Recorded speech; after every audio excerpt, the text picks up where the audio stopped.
পুরুলিয়ার বাঘমুন্ডি থানার বুকাডি গ্রামে ঘটল মর্মান্তিক দুর্ঘটনা। সোমবার বিকেল প্রায় 3টে নাগাদ গ্রামের মন্দিরের দরজা খুলতে গিয়েই আচমকা ইলেকট্রিক শকে লুটিয়ে পড়লেন এক ব্যক্তি। তড়িঘড়ি করে স্থানীয়রা তাকে পাথরডি ব্লক প্রাথমিক স্বাস্থ্য কেন্দ্রে নিয়ে গেলে চিকিৎসকেরা মৃত বলে ঘোষণা করেন। হাসপাতাল সূত্রে জানা গিয়েছে, মৃতের নাম লক্ষ্মণ কুমার, বয়স 54 বছর, বাড়ি বুকাডি গ্রামেরই। হঠাৎ ঘটে যাওয়া এই ঘটনায় শোকের ছায়া নেমে এসেছে গোটা এলাকায়। ঘটনায় এলাকায় ছড়িয়েছে চাঞ্চল্য। দেখুন বিস্তারিত।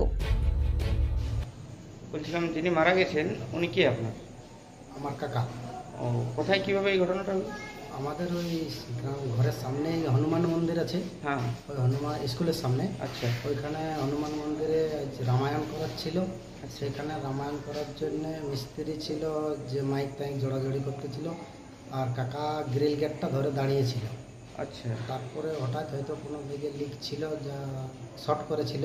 আচ্ছা। এই জন্যে গ্রিল গেটে কারেন্ট হয়ে গিয়েছিল, সে কারেন্ট লাগিয়ে গেছে। তারপরে কিছুক্ষণ পরে হ্যান্ডেলটা একজন গিরাতে যাতে ছিল, তার আগেই ফেঁকে দিল। ও আচ্ছা, যিনি মারা গেছেন ওনার নাম কি? লক্ষ্মণ কুমার। বয়স? বয়স 54। আচ্ছা, ঠিক আছে।